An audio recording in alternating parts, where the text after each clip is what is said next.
आज हम बनाएंगे ये सिर्फ 3 चीज़ों के साथ बना हुआ एकदम सॉफ्ट स्पॉन्जी चॉकलेट केक। और इंग्रेडिएंट्स भी ऐसे जो हम सबके घर में रूटीन में अवेलेबल रहते हैं।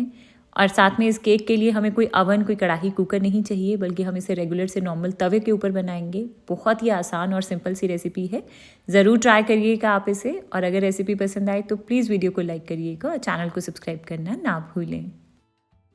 तो इसे बनाने के लिए सबसे पहले मैंने यहाँ पे ये 2 पैकेट अपने फेवरेट चॉकलेट बिस्किट्स यानी कि ओरियो बिस्किट्स लिए हैं। और मैंने ये चॉकलेट क्रीम वाले बिस्किट लिए हैं। आप इसकी जगह अपना मनपसंद कोई भी और चॉकलेट बिस्किट ले सकते हो, बस वो क्रीम वाला लीजिएगा। अच्छा हाँ, नंबर में ये जो बिस्किट्स हैं ये 20 हैं। तो सबसे पहले हमें क्या करना है कि ये जो बिस्किट्स की अंदर की क्रीम है ना, इसे हमें बिस्किट से अलग कर लेना है। तो क्रीम को अब हम एक बोल में निकाल लेंगे और बिस्किट्स को प्लेट में रखते जाएंगे। तो इस तरह से सारे बिस्किट्स की जो क्रीम है इसे हमें बोल में अलग से निकाल लेना है। तो बस ये क्रीम को निकाल लिया है, इसे अभी हम थोड़ी देर के लिए एक साइड पर रख देंगे। और इसके बाद ये जो बिस्किट्स हमने अलग किए हैं ना, इसे हम डाल लेंगे ग्राइंडर जार में। और इन बिस्किट्स को ग्राइंड करके हमें इसका एकदम फाइन पाउडर बना लेना है। तो बस बिस्किट का पाउडर तैयार हो गया है, अब इसे एक बोल में निकाल लेंगे। तो इस पाउडर में ना अब हम डालेंगे थोड़ा सा दूध, जिसके लिए मैंने यहाँ पर ये 3/4 कप दूध लिया है। ये उबला हुआ दूध है जो अभी रूम टेम्परेचर के ऊपर है। तो थोड़ा थोड़ा करके इस दूध को ऐड कर लेंगे और किसी विस्क या फिर चम्मच से मिक्स कर लेंगे। बस एक ही डायरेक्शन में मिक्स करिएगा। तो इसे मिक्स करने के बाद अब हमारा ये बैटर तैयार हो गया है। और इस बैटर की कंसिस्टेंसी भी हमें नॉर्मल केक बैटर की तरह फ्लोई ही रखनी है। अच्छा, अब इसके बाद हम इसमें थर्ड यानी कि लास्ट इंग्रेडिएंट ऐड करेंगे, बट उससे पहले हम बाकी की सारी तैयारी पूरी करके रखेंगे, क्योंकि ये थर्ड इंग्रेडिएंट डालने के बाद ना हम अपने बैटर को ज़्यादा देर के लिए रखना नहीं है। तो इसके लिए सबसे पहले मोल्ड को तैयार करेंगे, जिसके लिए मैंने यहाँ पे ये 4.5 इंच का एक एल्यूमिनियम केक टिन लिया है। एल्यूमिनियम का कोई केक टिन नहीं है तो आप किसी भी स्टील के बर्तन में या कटोरी में भी बना सकते हो इसे। तो इसे ऑयल से ग्रीस कर लेंगे और फिर मैं इसमें बटर पेपर लगा रही हूँ। बटर पेपर ना हो तो मैदे से डस्ट कर सकते हो आप इसे। तो बस मोल्ड तैयार है। अच्छा, आप इसके बाद क्योंकि हम अपने इस केक को बिल्कुल सिंपल इंग्रेडिएंट्स और सिंपल तरीके से बना रहे हैं, तो मैं इसके लिए ना कोई अवन, कढ़ाई या फिर कोई कुकर यूज़ नहीं कर रही हूँ, बल्कि हमें यूज़ करना है एक तवा। ये नॉर्मल लोहे का तवा है जिसमें हम रूटीन में रोटी बनाते हैं। इस पर आज हम अपना ये केक बनाएंगे।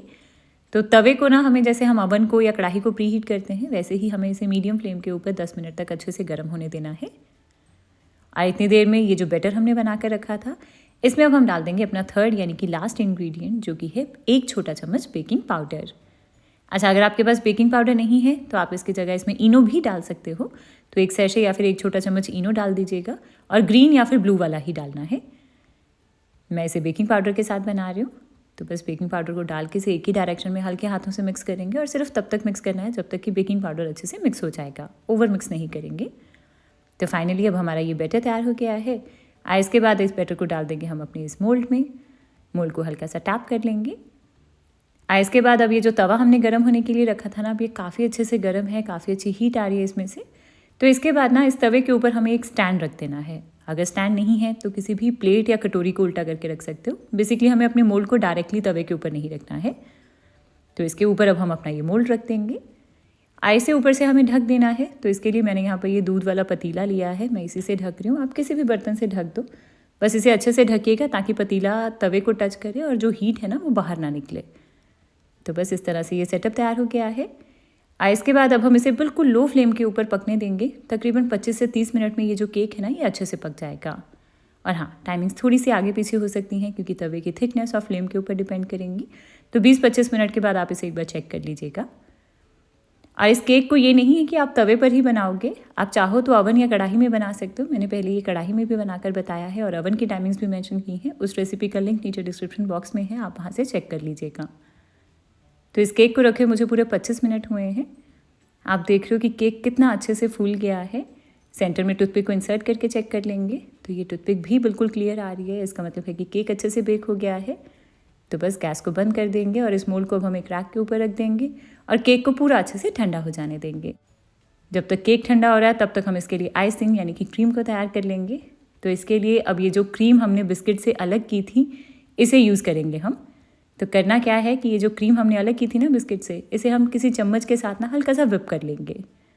अगर आपको लगे कि बहुत ज़्यादा ड्राई हो रही है ये, तो हल्का सा इसमें दूध ऐड कर लीजिएगा, 1 से 2 छोटे चम्मच जितना, और फिर इसे विप करिए। बस 1-1.5 मिनट तक विप कर लेंगे। हल्की सी लूज़ नॉर्मल क्रीम कंसिस्टेंसी में आ जाएगी ये। तो बस फाइनली हमारी ये क्रीम तैयार हो गई है। क्रीम की तरह स्टिफ पीक्स आ रही हैं इसमें। इसके बाद अब हमारा ये केक भी बिल्कुल अच्छे से ठंडा हो गया है। तो इसे डीमोल्ड कर लेंगे। डीमोल्ड करने के लिए पहले चाकू से साइड्स को अलग करेंगे और फिर इसे उल्टा करके निकाल लेंगे। केक बहुत ही आसानी से बाहर आ जाएगा। वाओ, आप देख रहे हो कि केक कितना ज़्यादा सॉफ्ट और स्पॉन्जी बना है। तो बिल्कुल सिंपल से 3 इंग्रेडिएंट्स के साथ ही बनाया है इसे हमने। अच्छा, अब इसके बाद इस केक की आइसिंग करनी है तो करेंगे क्या कि पहले ऊपर का ये जो अनइवन पार्ट है इसे निकाल देंगे। अच्छा, इसे फेंकेगा नहीं क्योंकि गार्निशिंग भी मैं इसी पार्ट से ही करूँगी। तो इसके लिए अब इस केक को ना हम 2 लेयर्स में डिवाइड करेंगे। अच्छा, नॉर्मल चाकू से पहले कट लगा के फिर मैं थ्रेड से कट कर रही हूँ, आप चाकू से कट कर सकते हो। तो बस ये 2 लेयर्स आ गई हैं और केक के अंदर का टेक्सचर देख रहे हो आप कितना एकदम सॉफ्ट और स्पॉन्जी है ये। तो इसे असेंबल करेंगे, जिसके लिए सबसे पहले केक का फर्स्ट पार्ट रखेंगे किसी भी बोर्ड या प्लेट के ऊपर। अच्छा, केक का जो टॉप पार्ट था ना, जो ऊपर से थोड़ा अनइवन था, मैं उसको उल्टा करके यूज़ कर रही हूँ। इसके बाद इसे मॉइस्ट कर लेंगे। तो नॉर्मल पानी लिया मैंने इसे मॉइस्ट करने के लिए, नॉर्मल पानी जो हम पीते हैं, कुछ भी चीनी वगैरह भी मिक्स नहीं की है मैंने इसमें। आप चाहो तो शुगर सिरप भी ले सकते हो, यानी कि सिंपल शुगर सिरप। तो बस इसे अच्छे से मॉइस्ट करने के बाद अब ये जो क्रीम हमने व्हिप करके रखी थी ना, इसे हम लगा देंगे अपने इस केक के ऊपर। तो जितनी भी क्रीम है ना, इस सारी क्रीम को इस केक के ऊपर अच्छे से स्प्रेड कर देंगे। तो बस इसे ऊपर से अब कवर कर देंगे दूसरे पार्ट के साथ, और जो लोअर वाला पार्ट था उसे उल्टा करके यूज़ करेंगे, ऊपर से एक फ्लैट टॉप मिल जाएगा। तो बस फाइनली ये केक तैयार हो गया है। अच्छा, अब इसके बाद ना आप चाहो तो इसके ऊपर थोड़ा सा चॉकलेट सिरप डाल सकते हो इसकी फाइनल गार्निशिंग के लिए। मेरे पास थोड़ा सा चॉकलेट गनाश रखा था, जिसकी रेसिपी का लिंक नीचे डिस्क्रिप्शन बॉक्स में दे दूँगी मैं। तो मैं इस गनाश को इसके ऊपर पोर कर रही हूँ, आप चॉकलेट मेल्ट करके डाल सकते हो इसके ऊपर। तो बस पूरे केक को मैं इस गनाश से कवर कर लूँगी। तो इस तरह से इसे कवर करने के बाद अब थोड़ी देर के लिए इसे फ्रिज में रख दो, ताकि गनाश या फिर चॉकलेट जो भी आप यूज़ कर रहे हो वो सेट हो जाए। इसके बाद इसकी गार्निशिंग के लिए ये जो टॉप पार्ट हमने रिमूव किया था ना केक का, इसको हम पहले हाथों से क्रम्बल कर लेंगे। मैं अपनी तरीके से गार्निशिंग कर रही हूँ, आप जैसे चाहो वैसे गार्निश कर सकते हो। मुझे केक का कुछ भी वेस्ट नहीं करना था, तो मैं इसीलिए इसे यूज़ कर रही हूँ। इसके बाद ना अब हम इसमें थोड़ा सा ये चॉकलेट गनाश डाल देंगे। आपके पास गनाश है तो वो डाल दो, सिरप है वो डाल दो, स्प्रेड है वो भी डाल सकते हो, या मेल्टेड चॉकलेट भी डाल सकते हो। तो बस इसे डाल के अब हम इसका एक डो जैसा बना लेंगे।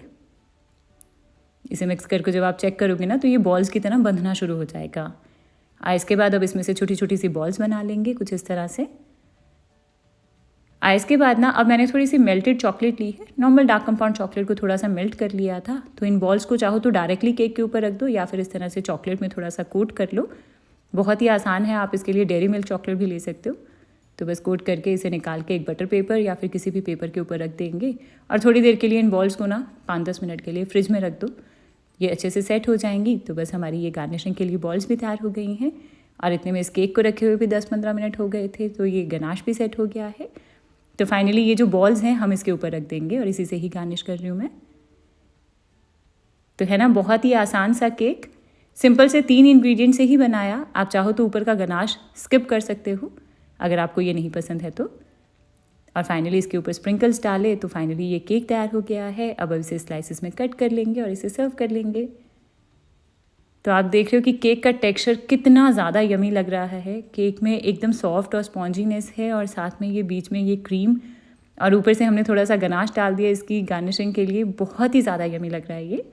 तो क्या आपको लगा कि 3 इंग्रेडिएंट्स के साथ हमने ये यमी सा केक बना लिया? तो आप भी ज़रूर ट्राई करिए इस रेसिपी को, मेरे साथ अपना फीडबैक शेयर करिएगा। पिक्चर्स इन सारी रेसिपीज़ के आप मेरे इंस्टाग्राम पे शेयर कर सकते हो, जिसका लिंक नीचे डिस्क्रिप्शन बॉक्स में है। और अगर आपको आज की ये रेसिपी पसंद आई हो तो प्लीज़ वीडियो को लाइक कर दीजिएगा, और मेरे चैनल को सब्सक्राइब करना ना भूलें।